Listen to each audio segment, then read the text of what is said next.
Test 2. Section 1. You'll hear a telephone conversation. Now you have some time to look at questions 1 to 6.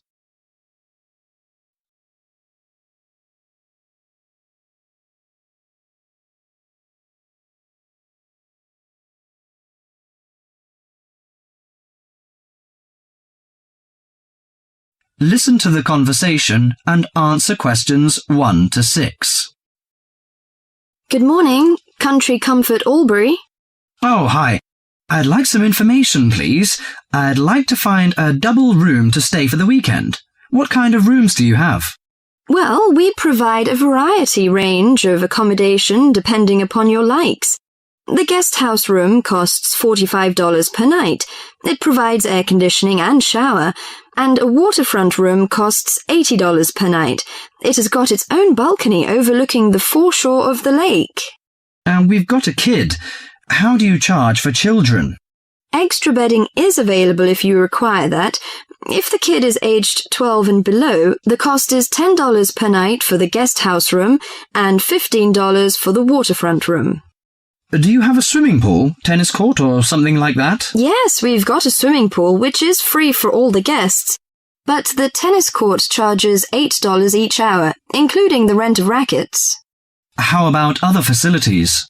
We provide free off-street car parking and internet access.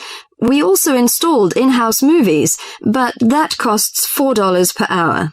Oh, we don't think we need that. Because of the kid, you know. We don't want him to see movies on the weekend. Well, we also offer ironing equipment in the room. That's useful, I think.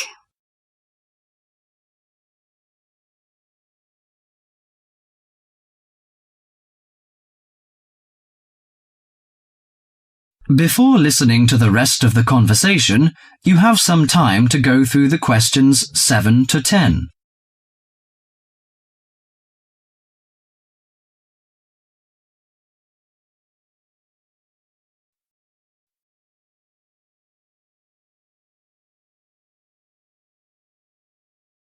Now listen to the last part of the conversation and answer questions 7 to 10. Great! Could you tell me the address? How do we get there? Yes, it's Country Comfort Albury, Albury, at 648 Dean Street, New South Wales. 648 Dean Street, Dean, is that right? Yes. Well, I wonder what activities are available there in this season. You know, we want to have an indulgent weekend in the boring winter. Oh, you'll not get bored here. You know, Albury is the perfect base for alpine skiing. Besides that, winter's frosty alpine air encourages walks through mist-laden valleys. You can walk alongside rushing streams and waterfalls. After returning to the warm and comfortable lounge, you can sit by the open fire. I think this is the ideal time of year to nourish your body at the Salus Spa. The idea of skiing doesn't appeal to me very much, but it sounds good to have a relaxing walk through the valleys. Maybe after that, I'll have a massage and some soaking in the spa. And you know, this hotel is perfectly located in a quiet position off the main highway in central Albury. It's within walking distance of licensed clubs, restaurants, shops, and the central business district. It's known for its excellent cuisine and warm Australian hospitality. Good. It's a good idea to taste the tasty dishes in one of the restaurants. My wife may be interested in shopping. She's always keen on that. I think I'll contact you later. Thank you very much. That is the end of section 1.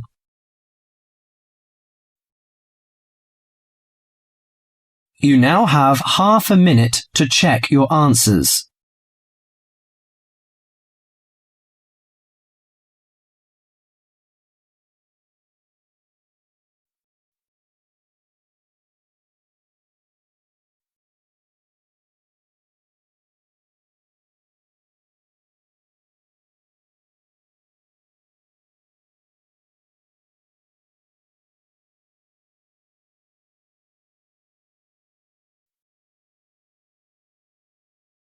Section 2.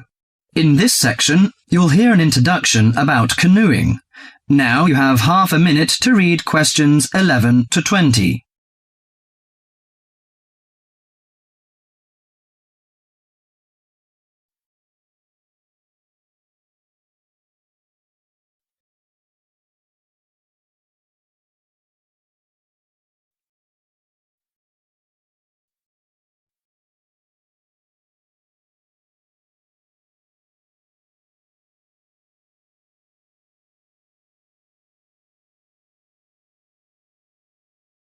Listen to the tape carefully and answer questions 11 to 20. Have you imagined paddling around on a river in a small boat? Canoes, which are narrow boats and usually hold 1 or 2 people at the most, are particularly well known for being unstable and turning over in the water. But more and more people enjoy this dangerous sport. Today, Cynthia Bocci, an adult education teacher and an addict of canoeing as well, will share her experience of canoeing with us. Cynthia, when did you begin this sport? Well, I started it 6 or 7 years ago, and soon I got attracted by the exercise. I have to admit that it brings me great fun. It's become part of my life. So, could you describe how you do it? At first, I think you need some like-minded friends. The friends who share the same interest with you. It's no fun at all if you canoe alone. Usually, we assemble in a parking shelter near the Island Lake Recreation Area. We pull our canoes from inside the vans, lift them from atop the cars and trucks, and attach wheels to help transport them to the shores of the lake beside the boat dock. What equipment do you need for the sport? Well, first and foremost, a canoe, of course. The price ranges from £300 to £700, depending on the material they're made from. The more you can pay, the better, really. Personally, I wouldn't look at anything under £500, but that obviously depends on your budget. You also need a hard helmet to protect yourself against rocks when you fall out of the canoe, and believe me, that is very likely to happen. Because of this, it's a must for a beginner to wear a wetsuit. Oh, bathing suits don't work really. Sometimes a life jacket is a necessity in case you fall into water and no one else is nearby. Maybe many can't understand your passion for the dangerous sport. Do you think it's all worth it? Absolutely. I just love it. It's exciting, exhilarating, yet it's peaceful and it's calm. You can work as hard as you want to, or you can take it easy. In addition to having fun, canoeing offers a workout without realizing you're working out. Besides being a great exercise, which is good to heart and lungs, you gain strength and mobility. You build strength not only by paddling, but also from lifting and carrying your canoes. You can also exercise your mobility. Frankly, I never had upper body strength until I started canoeing. Now I can pick my canoe up and carry it on my shoulder with no problem. However, it's not just a workout of the upper body, but also a total body workout. If you're doing it correctly, it's a great calorie burner. And more important to me, paddling isn't strictly about exercise. It's as much about the peace and relaxation that comes from being out on the water. I saw it described on a brochure as liquid medicine for the soul, and that is so accurate. It allows you to take a mental break from your ordinary routine. It's a lot of fun and you meet a lot of great people. We connect on the waterways by responding to email invitations, posting on websites and club announcements. Also, it's a great way to get an up-close view of nature. You can sneak up on wildlife. I've been right next to ducks, deer, and all kinds of birds. You just get a different view than you can get on land. I especially enjoy camping by canoe. It's like backpacking without having to carry a pack on your back. You can put everything you need in the hatches of the canoe. Have you experienced this kind of camping? Well, whatever you say about this sport, it's never dull. I think on one level it's a serious activity and you can become a real champion, but it's a small group who take it that far. But for most, it's a fantastic sport for anyone who likes adventure. That is the end of section 2.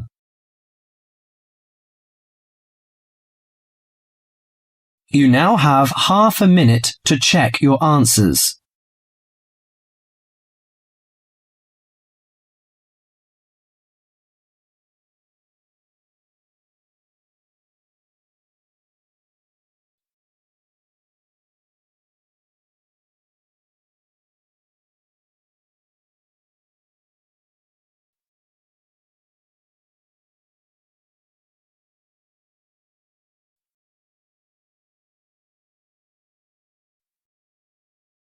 Section 3. In this section, you'll hear a conversation between a tutor and a student about the strategies of note-taking. Now you have half a minute to read questions 21 to 29.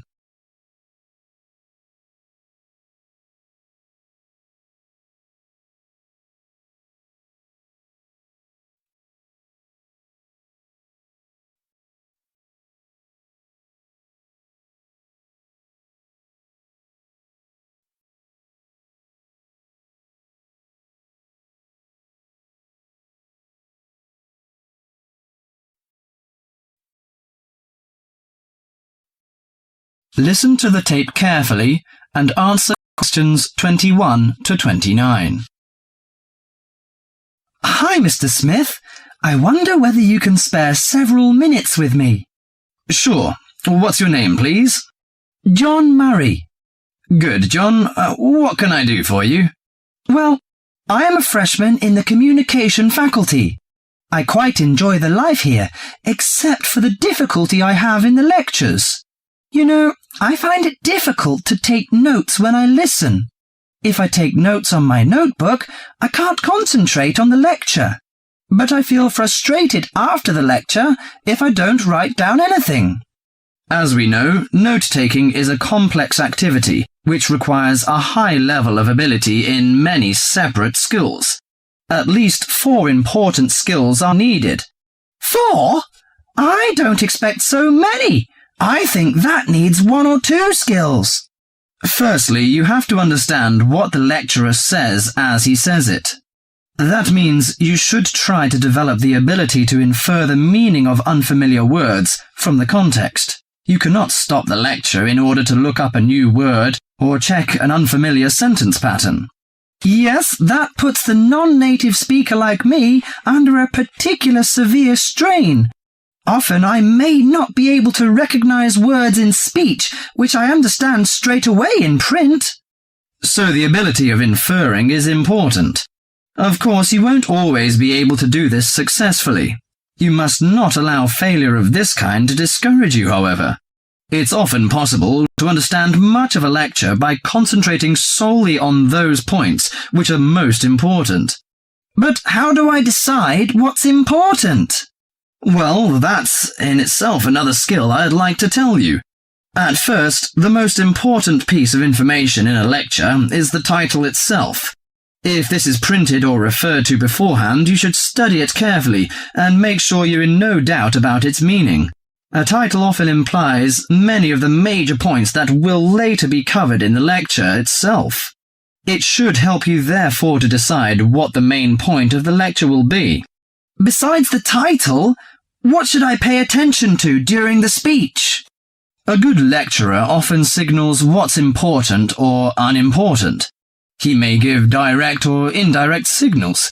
Many lecturers, for example, explicitly tell their audience that a point is important and that the student should write it down. Unfortunately, some lecturers who are trying to establish a friendly relationship with the audience are likely on these occasions to employ a colloquial style. He might say such thing as, "This is, of course, the crunch," or "Perhaps you'd like to get it down." Although this will help the student who's a native English speaker, it may very well cause difficulty for the non-native speaker. You'll therefore have to make a big effort to get used to the various styles of his lectures. I see. You mean I should get used to some colloquial expressions of the lecturer and write down the points he recommends us to take? That's right. And it's worth remembering that most lecturers also give indirect signals to indicate what's important. They either pause or speak slowly or speak loudly or use a greater range of intonation. or they employ a combination of these devices when they say something important. So, I should be aware of this and focus my attention accordingly. If I can catch the main points, how can I write them quickly and clearly? Good question. That's a problem that most students find hard to solve. Having sorted out the main points, you have to write them down. In order to write at speed, you may find it helps to abbreviate. You can also try to select only those words which give maximum information. There are usually nouns, but sometimes verbs or adjectives. Writing only one point on each line also helps you to understand your notes when you come to read them later. I see! The last but not least skill to learn is to show the connections between the various points you've noted. This can often be done more effectively by a visual presentation than by a lengthy statement in words. Thus, the use of spacing, of underlining, and of conventional symbols plays an important part in efficient note-taking. In this way, you can see at a glance the framework of the lecture. Thank you so much, Mr. Smith. I think I'll employ the methods in the next lecture. That is the end of section 3.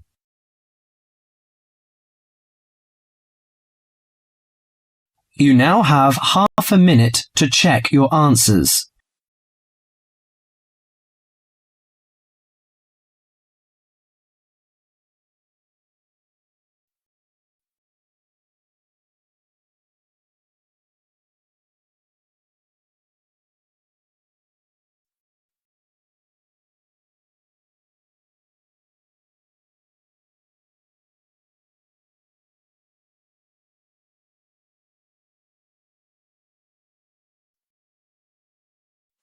Section 4.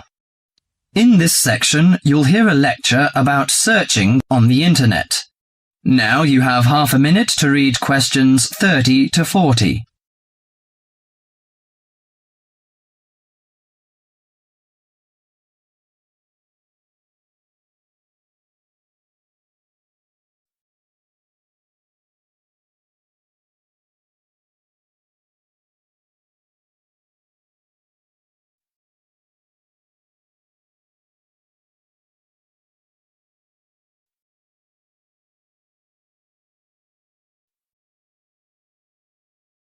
Listen to the tape carefully and answer questions 11 to 20. Morning, everyone. I think all of you are so familiar with the use of the internet. After email, it's likely that the most frequent online activity is searching. For better or worse, the days of thumbing through pages of a dictionary, looking up in an encyclopedia for information are out of date. It's so much easier to just Google it. First, do you know how Google works and search what you are looking for? To start with, Spider software, a module in the search engine, crawls web, finds, fetches pages, and follows links to other pages. Then Indexer sorts words on every page Spider finds and stores an index of words in a huge database. For example, when you submit a query as Mount Everest, the search engine checks index and gets each page that contains Mount Everest. It stores pages using PageBank and decides which are likely to be most valuable. Usually the most relevant pages are returned first. You can see that Google is not the only search utility in town, but it comes with such a formidable collection of tools to focus your search on that it is the engine of choice for many of us. The trick to efficient Google searches is mastering its tools to get what you want faster and more easily. Following are 9 tricks to do just that. At first, you should know how to find similar terms. You thought the tilde character served no useful purpose, didn't you? But when you insert the tilde in front of a search term, Google will retrieve sources matching the word as well as synonyms. Do not leave a space between the tilde and the search term. Then, do you know how to exclude terms? It's also as important a trick as finding terms. Sometimes a keyword will come up with items totally unrelated to the subject you're interested in.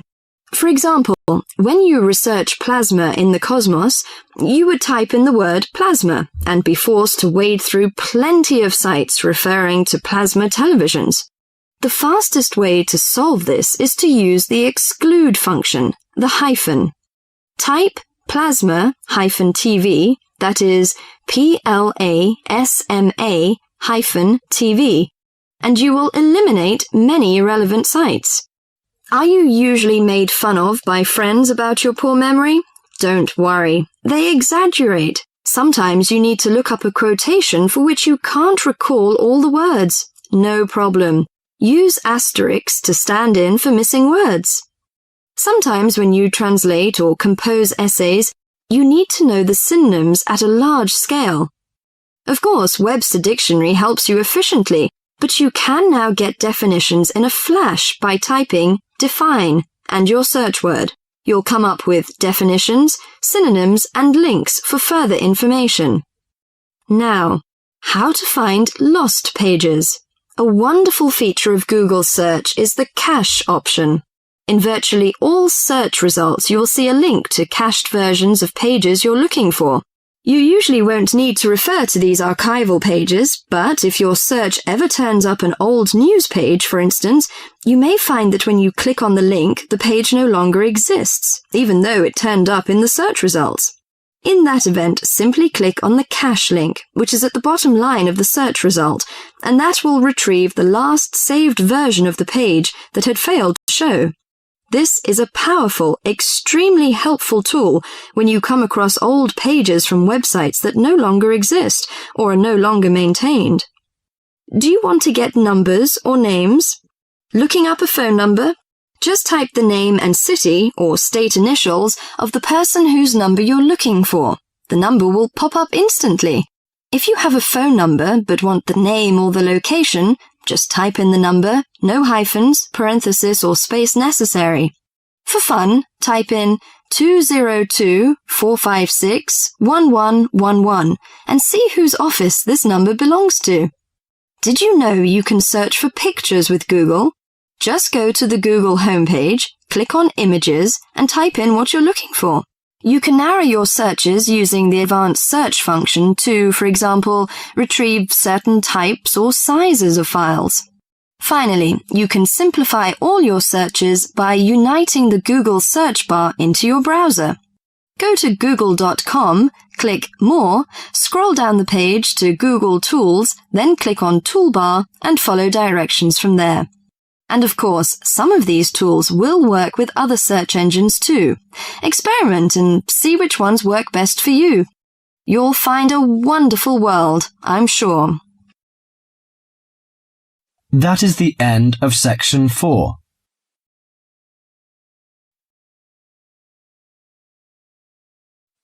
You now have half a minute to check your answers.